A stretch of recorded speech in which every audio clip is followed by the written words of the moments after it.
want to do this quick video.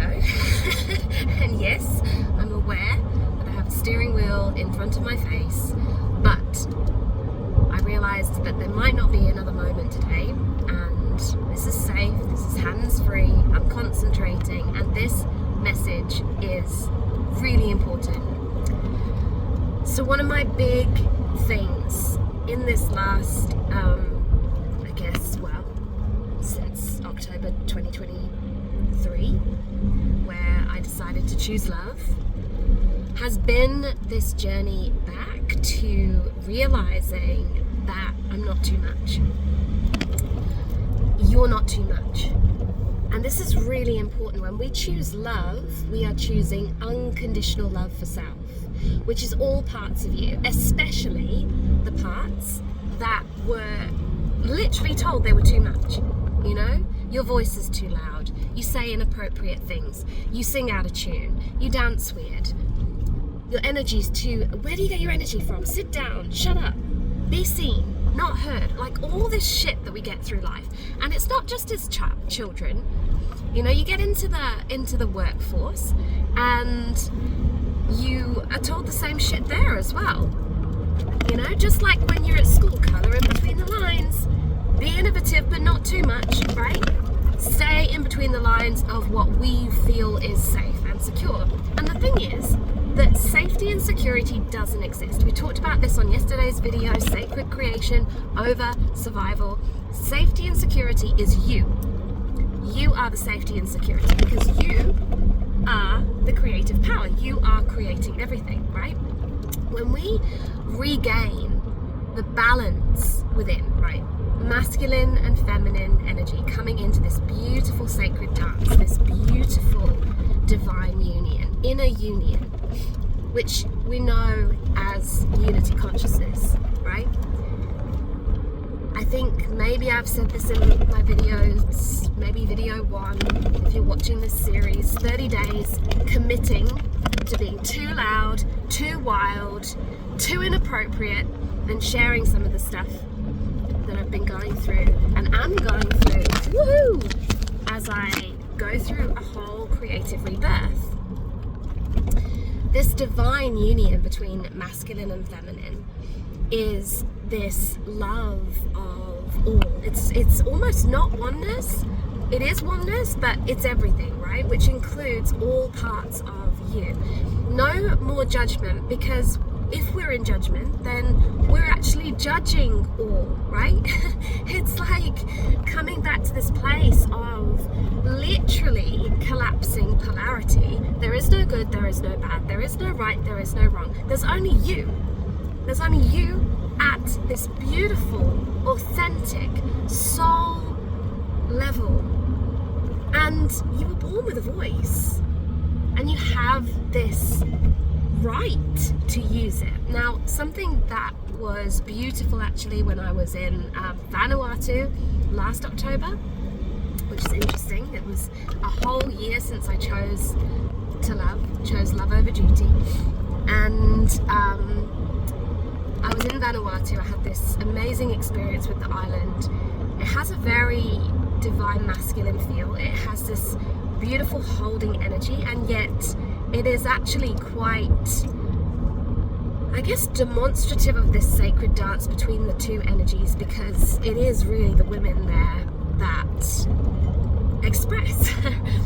they hold, like, it's like the men hold, this beautiful divine masculine energy holds, and then the women create, and it's beautiful. And I was gifted there this real feeling of, yeah, I actually stood face to face in the water with this golden chief who wrapped this cloak around me, and my safety within changed after that.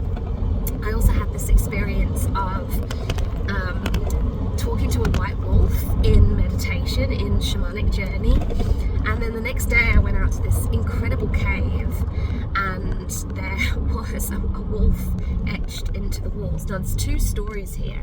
The first is that the wolf told me in my shamanic journey that there's power in silence, right? So I'm telling you, you have to reclaim your voice. The feminine has a voice, But there's also power in silence. So it's learning to discern where your silence is more powerful than your voice, but knowing you have a right to expression. And there's also a story to the island. So the island where this cave was, where this beautiful wolf figure was etched into the wall, that was actually a place where a chief had been starved to death. And he'd been starved to death because he had all these ideas around how Vanuatu should be, which was way more in a unity consciousness.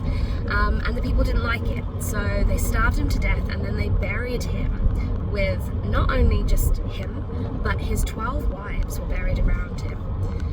Now, what was interesting for me, as I felt this cave and I saw this wolf, and I remembered the message around the silence. You know, what is silence? How is silence powerful? Well, sometimes when we're using our voice from a place of fear and from trying to prove and trying to justify and trying to persuade, we're actually in a low resonant frequency because we are in a fear place, right? So sometimes the power is, sometimes the power is just to be in the truth of absolute abundance for all, and sometimes the power is to know you don't have to prove anything and to stay in the resonance of absolute divine love and truth and peace, and that frequency holds the power. Frequency always holds the power. You know, it's almost like your voice is icing on the cake. We could work in energy and do work in energy when it comes to creating our reality, but you know, we have this beautiful voice and we get to express, and we get to express in the ways that we want to express, but it's not about proving or performing. It's about coming back to real truth. And this is where we have to see that this divine feminine in this sacred dance. So we have the polarity of the divine masculine and the divine feminine, but those two polarities of energy also have their light and dark sides, right? Light masculine, dark masculine, light feminine, dark feminine. And often these parts of our dark feminine are the things that we have been shamed for. And so this beautiful creative fire, this dark feminine energy actually gets, you know, pushed down.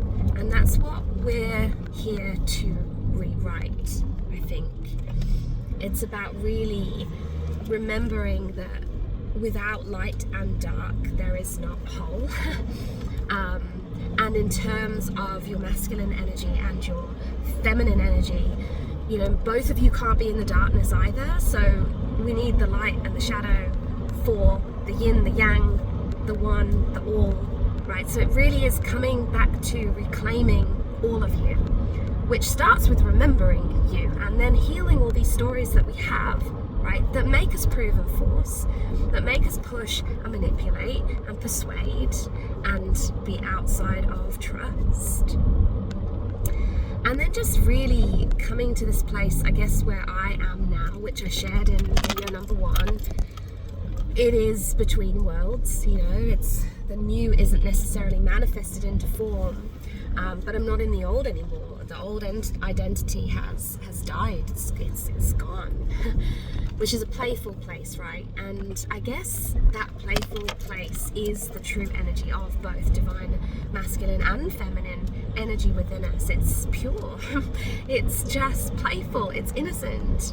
It is like childhood, and those childish energies are dancing in union, ascending this fire, which is our creative fire, right? It's like when we come back to the truth of ourselves, what we truly desire, what we love, how we move without limits, how we speak without apology, this beautiful expression, creation forms. And that is why you're here.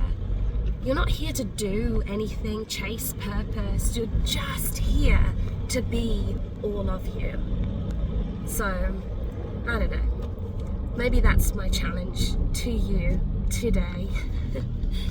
Like, what are those parts of yourself that you do feel ashamed about, that you do squash down, that you do filter, and how can you begin to reclaim them? I hope that this was helpful. This is day 3.